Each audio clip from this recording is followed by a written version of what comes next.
우리 성도님들 옆에 분들과 한번 인사했으면 좋겠습니다. 이렇게 엄지 쌍따봉을 하시면서 집사님 최고, 권사님 최고. 네, 자 이번에는 두 손가락을 드시고 V를 하면서 승리하세요, 승리하세요, 승리하세요. 자 이번에 손가락 세 개, 손가락 세 개. 세상에서 승리하세요, 세상에서 승리하세요. 자 손가락 네 개.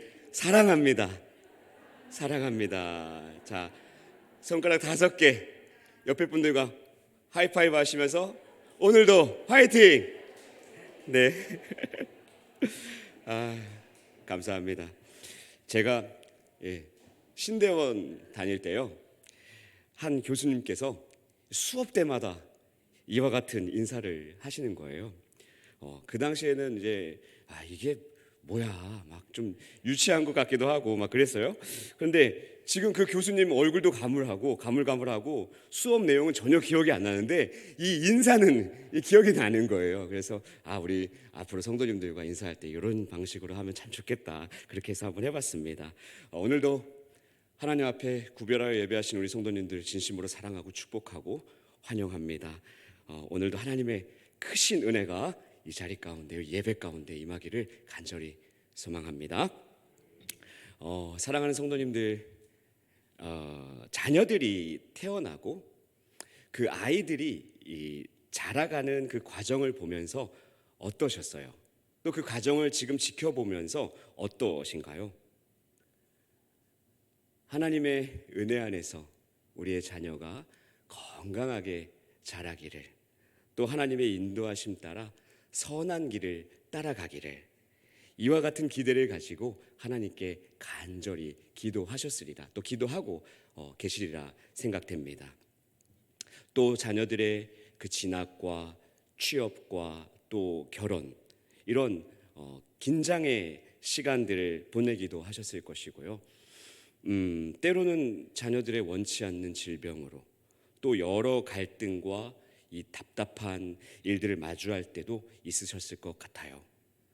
긍정적이든 부정적이든 이렇게 자녀들의 일로 밤잠 못 주무시면서 또 마음 졸이고 또 때론 한숨으로 그렇게 하나님께 기도하셨겠지요. 그렇게 내 자녀가 성장해 갈 때 그 자녀의 그 어떠한 모습과는 상관없이 그냥 사랑스럽고 그 아이의 존재만으로 큰 기쁨을 누리시지 않으셨나요? 그렇게 누리고 계시지 않으신가요? 이 자리에 계신 분들 중에 아마 제가 제일 최근에 결혼했을 것 같고요, 출산도 가장 최근에 했을 것 같은데요. 제 아들 첫째가 이제 막 두 돌이 지났고요, 둘째가 태어난 지는 오늘로 딱 24일째 되는 날입니다. 아이고, 한번 키워봐라, 이제 고생 시작이다, 여기저기서 성도님들 그런 말씀들 하시는 것 같은데, 우리 성도님들에 비하면 저는 완전히 꼬꼬마죠. 근데 이런 저도요, 아이들이 그 자라가는 게 하루하루 다르게 느껴지고요, 어느 날은 이 사무친다는 말이 정말 이 마음에 와닿을 정도로 너무 사랑스러워서, 이 아이들이 너무 사랑스러워서 그냥 바라만 보다가 눈물을 흘릴 때도 있습니다. 그리고 날마다 이 자녀들이 이 자녀가 정말 하나님의 기쁨이 돼야 될 텐데, 하나님을 가장 경외하는 자녀가 돼야 될 텐데, 그렇게 하나님 안에서 든든하게 자라기를 날마다 축복하며 기도하고 있습니다. 이처럼 어린 아이를 둔 저나 또 장성한 자녀를 두신 우리 성도님들이나 부모의 마음은 동일하다는 것입니다. 내 자녀가 하나님 안에서 건강하게 든든하게 서가기를 원한다라는 것이지요. 사랑하는 성도님들, 오늘 우리가 읽은 이 빌립보서도요, 어쩌면 바울 사도가 사도 바울이 이러한 부모의 심정으로 편지하고 있는지도 모르겠습니다. 왜냐하면 이 빌립보 교회는요, 바울이 2차 선교 여행 때 유럽에 첫 번째로 바울이 직접 세운 교회였습니다. 또 바울이 지금 감옥에 있지만 여러 측면에서 바울을 적극적으로 도우며 또 박해와 이단의 그런 여러 방해 속에서도 든든하게 서가고 있는 빌립보 교회였습니다. 그러니 이 빌립보 교회가 하루하루 성장해가는 모습을 보면서 얼마나 자랑스러웠을까요? 얼마나 기뻤을까요? 그래서 1절 말씀에 이렇게 이야기하고 있는 것입니다. 우리 같이 한번 읽어볼까요? 시작. 그러므로 나의 사랑하고 사모하는 형제들, 나의 기쁨이요 면류관인 사랑하는 자들아, 이와 같이 주 안에 서라. 아멘. 자신의 애교회인 빌립보 성도들이 비록 자신은 지금 옥에 있지만 이 빌립보 교회 성도들 여전히 잘 든든히 서가고 있구나. 저들이 하나님 앞에서 합당하게 살아가는 그 모습으로 인하여서 바울이 기뻐했던 것입니다. 그래서 우리 성도님들, 이 빌립보서를 어떤 서신이라고 하죠? 바울이 옥에서 기록했다고 해서 옥중서신이라고 하죠. 네. 또 모든 상황 가운데 기쁘게 살라는 목적을 가지고 쓰여진 그 서신이라고 해서 기쁨의 서신이라고도 하지요. 그런데 참 역설인 것이요, 옥중서신인데 기쁨의 서신이래요. 이것은요, 자신의 환경과 처지로 기뻐하는 것이 아닙니다. 우리 부모님들이 자신의 형편과는 상관없이 자녀들로 기뻐하는 것과 같이 바울도 지금 동일한 기쁨을 가지고 있었던 것입니다. 그리고 또한 바울은요, 부모들이 그 자녀들이 잘 되기를 바라는 마음처럼 이 빌립보 교회에 대해서, 이 빌립보 교회를 향해서 간절한 바람이 있었습니다. 1절에 보시면 방금 보신 것과 같이 어떤 내용이었을까요? 너무나 사랑하는, 너무나 보고 싶은 나의 형제 자매님들, 여러분들은 내 기쁨이고요, 내 자랑입니다. 이와 같이 계속해서 주 안에서 서십시오. 주님 안에서 굳건히 서 계십시오. 어떤 상황 가운데 있든지 주 안에 온전히 서 있기를 간절히 바라면서 그렇게 권면하고 있는 것입니다. 사랑하는 성도님들, 주 안에 서라, 주 안에 서라. 오늘 이 바울의 외침을 통해서 우리 대강교회와 우리 대광의 성도님들 또한 항상 주 안에 서기를, 온전히 서기를 간절히 바랍니다. 먼저 앞에 단락의 내용을 잠시 살펴보면 빌립보 교인들에게 왜 주 안에 서 있어야 하는지 그 중요성에 대해 바울은 설명하고 있습니다. 그래서 오늘 본문의 1절은 어떻게 시작하고 있죠? 그러므로, 헬라어로 호스테, 영어로 데어포, 그러므로라는 단어로 시작합니다. 앞 문단의 결론 부분으로서 우리 시민권이 하늘에 있기 때문에 온전히 서서, 온전히 주 안에 서서 주님을 기다려야 합니다. 이러한 앞의 내용입니다. 사랑하는 성도님들, 우리의 시민권이 어디에 있다고요? 하늘에 있어요. 하늘에 있기 때문에 온전히 주 안에 서서 주님을 기다려야 한다는 것입니다. 그리고 2절 말씀부터는 1절에 이어지는 말씀으로 그렇다면 우리는 주 안에서 어떻게 서야 할까요? 어떻게 서야 할까요? 그 방법들에 대해서 아주 상세하게 설명하고 있는 것입니다.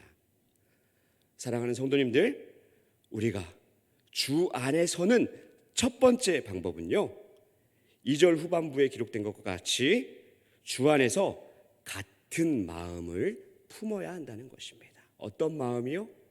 같은 마음을 품어야 한다는 것입니다. 모든 교회가, 모든 성도들이 같은 마음을 품는 것이 중요하다는 것이지요.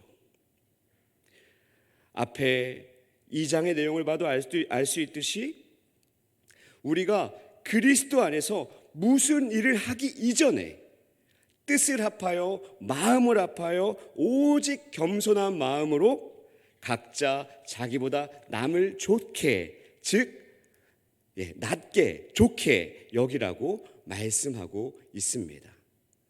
계속해서 반복적으로 한 마음에 대한 중요성을 보여주고 있습니다. 뿐만 아니라요, 우리 성도님들 너무나 잘 아시는 것과 같이 성경의 많은 곳에서 한 마음 한 뜻의 중요성을 이야기하고 있습니다. 특별히 예수님께서도요, 요한복음 17장에서 우리의 하나됨을 위해서 간절히 중보 기도하신 것을 보면 교회가, 우리 성도들이 한 마음으로 주를 섬기는 것이 얼마나 중요한지 알 수 있다는 것이지요. 우리 성도님들 얼마 전에 이 초등부에 다시 부임하신 우리 이진리 전도사님 다들 아시죠? 네, 잘 모르시나요? 그 전도사님과 제가 2015년도에 신대원 입시 모임에서 처음 뵙고요. 같이 공부해서 신대원도 함께 입학하고 또 3년 동안 같은 반에서 같이 공부하고 이렇게 신대원 들어가기 전부터 신대원 졸업하고 지금까지도 굉장히 이렇게 친하게 지내는 사이인데요. 그때 저희가 입시 공부할 때 저희 팀명이 있었습니다. 팀명이 야하드, 히브리어로 야하드라는 팀명이었어요. 보라, 형제가 연합하여 동거하며 어찌 그리 선하고 아름다운고. 이 시편 133편 1절에 그 연합이라는 단어로 지은 것입니다.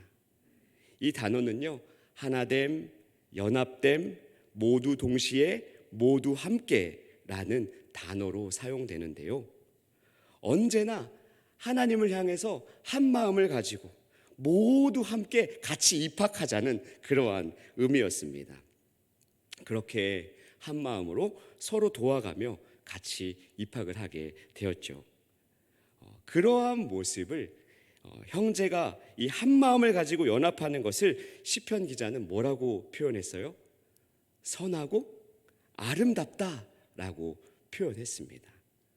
따라서요, 우리 성도님들, 한 성령 안에서 한 주님을 섬기며 우리가 하나 될 때에 하나님 보시기에 얼마나 기쁘시겠냐라는 것입니다. 자, 그런데요, 우리가 이러한 한 마음을 품기가 쉬울까요? 2절을 보시면요, 두 여인이 등장하고 있습니다. 어떤 여인이 등장하냐면요, 유오디아와 순두계라는 여인이 등장하고 있어요. 이들은 바울의 사역에 동참해서 복음도 전하고 바울에게 정말 힘이 되었던 여인들이었습니다. 그런데 무슨 이유에서인지 모르지만 다툼이 발생했습니다.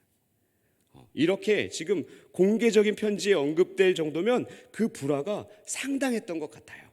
꽤 심각했던 모양입니다.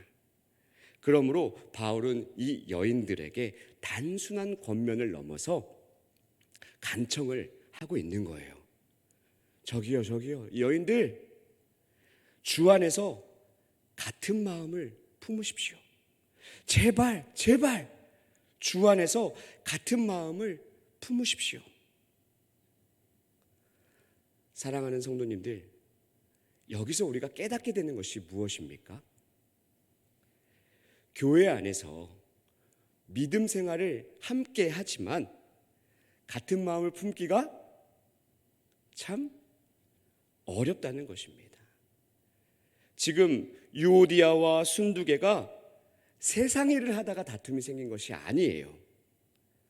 분명한 것은 바울과 함께 동참해서 하나님의 일을 함께 하는데 그렇게 힘을 쏟았던 자들이었습니다. 그런데 그 가운데 불일치되는 모습이 분명 나타났다라는 것입니다. 우리의 모습을 돌아보면, 조금만 돌아보면 저들 가운데 어떤 분쟁이 있었겠구나 추측해 볼 수 있을 것 같습니다. 결국에는 나의 의가 들어가고 내 생각이 앞섰기 때문이 아닐까요? 본질을 붙잡아야 하는데, 교회에 질서가 있는데 이러한 것들이 무시되어졌기 때문이 아닐까요? 이처럼 믿음의 공동체 안에서도 같은 마음을 품지 못하면 충돌이 있고 또 나아가 분쟁이 생기고 주 안에 온전히 서 있지 못한다라는 것입니다. 그러므로 오늘 하나님의 말씀은요, 사도 바울을 통해서 우리에게 권면합니다. 주 안에서 같은 마음을 품으십시오. 주 안에서 제발 같은 마음을 품으십시오. 사도 바울도요, 이 권면을 하면서 얼마나 많은 생각을 했을까요? 자신도 복음을 전하면서 이런 슬픈 과거가 있습니다. 마가를 선교지에 데려가냐 데려가지 말아야 하냐, 이 바나바와 다투게 되고 결국 각각 찢어지는 상황들을 경험했었죠. 그 누구보다 이 한 마음의 중요성을 절실히 깨닫고 있었을 것입니다. 사랑하는 성도님들, 우리 또한 한 마음을 품음으로 주 안에 온전히 서게 될 줄로 믿습니다. 우리 대강교회 성도님들은요, 지금까지 너무나 잘해오신 걸로 제가 알고 있습니다. 지금까지 잘해오신 것처럼 한 마음 한 뜻으로 계속해서 이와 같은 마음을 품으시기를 간절히 소망합니다. 두 번째로 주 안에서 온전하게 서는 방법은요, 주께서 가까이 계심을 깨닫는 것입니다. 주께서 가까이 계시다는 사실을 깨닫는 것입니다. 5절에 보면요, 너희 관용을 모든 사람에게 알게 하라. 주께서 가까우시니라. 이것은요, 예수 그리스도의 재림이 가까이 있다는 것을 뜻하는 것인데요, 앞에 단락에서도 우리의 시민권은 어디에 있으니? 하늘에 있으니 거기로부터 구원하는 자 곧 예수 그리스도를 기다립니다. 이렇게 말씀하고 있었습니다. 또한 여러분들, 많은 성경에서요, 고린도전서, 야고보서, 요한계시록에서도요, 주 예수여 오시옵소서, 마라나타 신앙을 가져야 할 것을 우리 가운데 깨닫게 합니다. 무엇을 얘기하는 것일까요? 우리가 주 안에서 온전히 서 있기 위해서는 다시 오실 예수님을 기다리는 그러한 마라나타의 신앙을 가져야 한다라는 것입니다.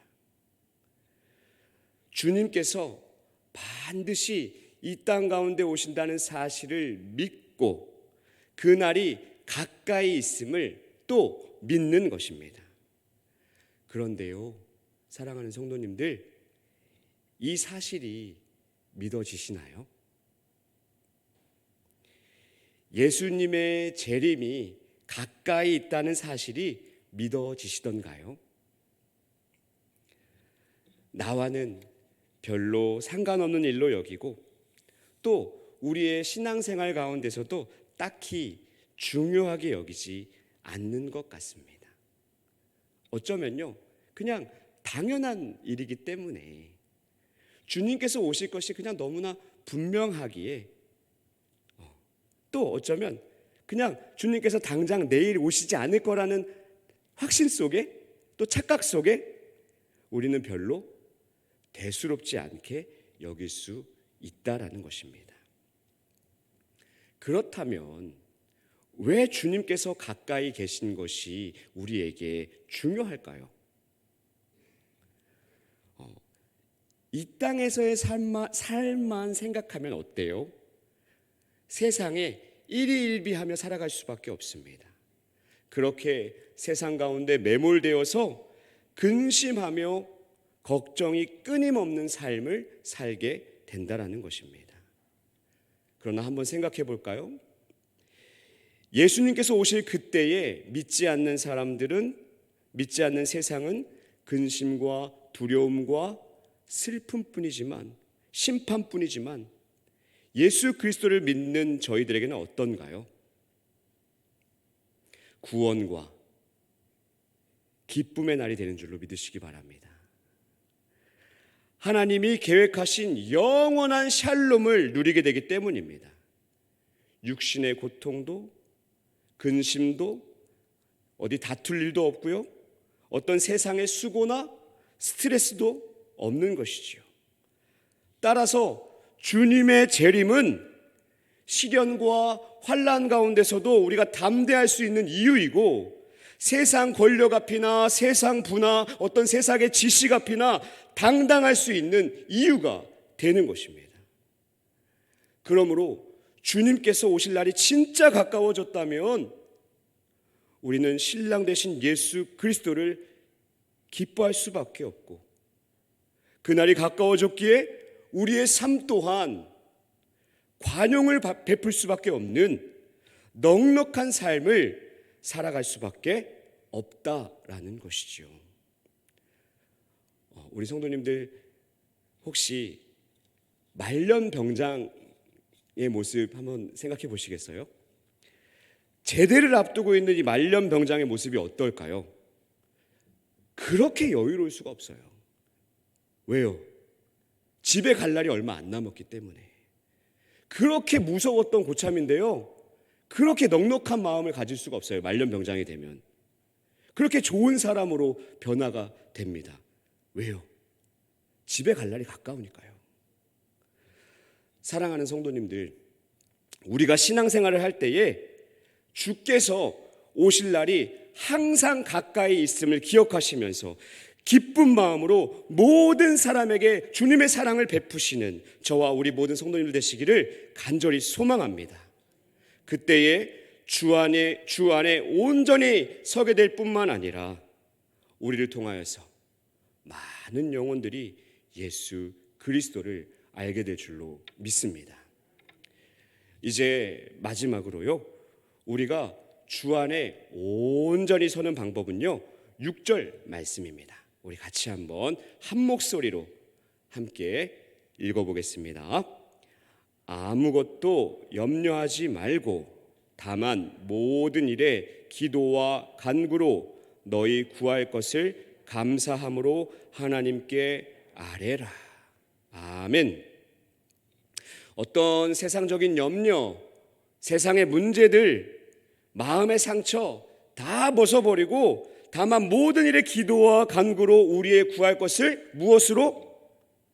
감사함으로 하나님께 아뢰야 한다는 것입니다. 그때 어떻게 된다고 말씀합니까? 우리가 많이 암송하는 말씀입니다. 그리하면 모든 지각에 뛰어난 하나님의 평강이 그리스도 예수 안에서 너희 마음과 생각을 지키시리라. 할렐루야. 그런데요, 집중해서 이 말씀을 보면요, 조금은 이해가 되지 않는 부분이 있습니다. 너희 구할 것을 감사함으로 아뢰라. 이 부분이에요. 우리가 생각할 때 구할 것을 감사함으로 아랜다? 그러면 어때요? 성도님들, 그러면 어떤가요? 감사함으로 아뢰. 그러면 그 구한 것의 응답이 바로 막 생길 것 같습니다. 염려가 막 떠날 것 같아요. 돈이 생기거나 막 직장에 승진을 하거나 사업이 잘 풀리거나 막 자식들에게 좋은 일이 생길 것 같습니다. 물론 우리 하나님께서는요, 하나님의 때에 하나님의 방법으로 극적인 역사를 이루시는 분인 줄로 먼저는 믿습니다. 그런데 오늘 말씀은 무엇으로 응답이 주어진다고 말씀합니까? 우리가 구할 것을 감사함으로 하나님께 아뢰면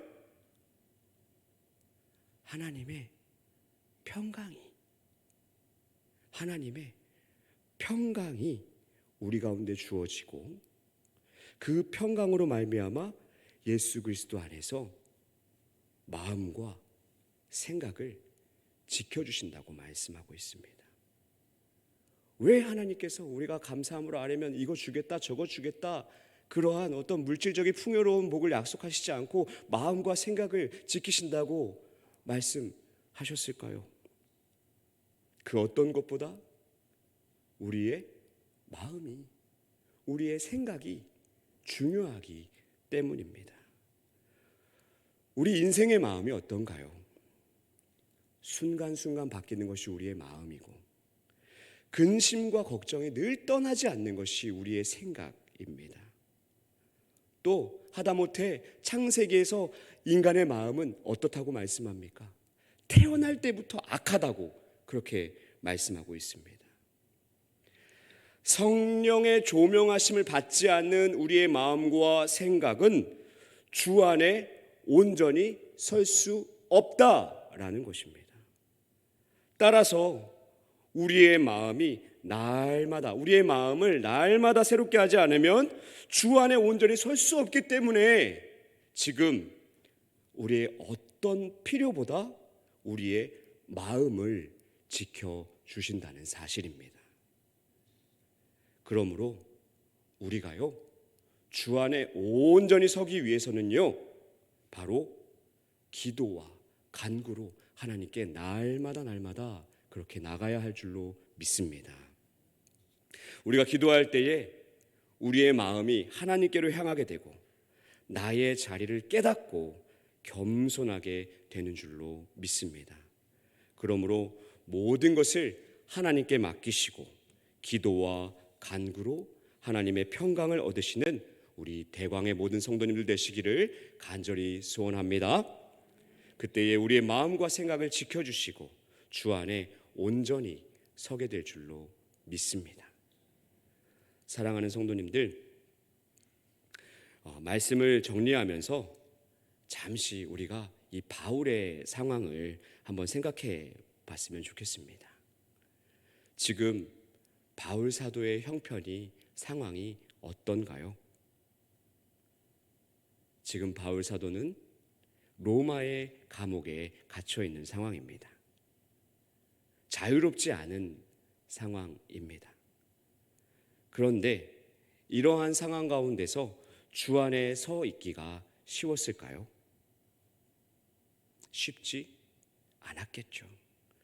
그러나 자신의 상황을 믿음으로 뛰어넘으며 자신이 경험한 것을 토대로, 자신이 받은 은혜를 토대로 교인들에게, 이 빌립보 교인들에게 권면하고 있습니다. 주 안에 서 있으려면 그리스도의 마음을 가지고 한 마음, 한 뜻을 가지시기 바랍니다. 주 안에 있으려면 주님 다시 오실 날을 가까이 있음을 알고 그렇게 주님 오심을 고대하며 살아가기 바랍니다. 주 안에 있으려면 아무 염려하지 말고 여러분들의 마음을 지키는 기도를 하나님께 간절히 아뢰십시오. 어려움 가운데서도 이 빌립보 교인들을 향한 그 바울의 당당한 권면이 들리는 것 같지 않습니까? 때론 저와 우리 성도님들도 어려운 상황 가운데 마주할 때도 있을 것입니다. 그러나 오늘 하나님의 말씀은 어떤 상황 가운데서도 주 안에 온전히 서 있어야 함을 보여주고 있습니다. 사랑하는 성도님들, 올해 이 교회의 40주년을 기념하고 우리는 지금 은혜 가운데 보내고 있습니다. 지금까지 은혜 가운데 지내온 것처럼 어떤 상황 가운데 있든지 계속해서 주 안에 든든히 서가기를 간절히 소망합니다. 또 개인적으로도요, 나 자신이 지금 영적으로 좋은 상황에 있다 할지라도, 또 잠시 어려움이 있고 침체기를 겪고 있다 할지라도 오늘 이 말씀을 떠올리면서 주 안에 온전히 서 있기를 간절히 소망합니다. 그때에 우리의 마음을 지키시고 또 모든 염려가 떠나가게 하시는, 나아가 또 우리 교회의 하나됨과 참된 부흥을 이루시는 그 하나님의 그 신실하신 은혜를 경험하게 될 줄로 믿습니다. 기도하겠습니다.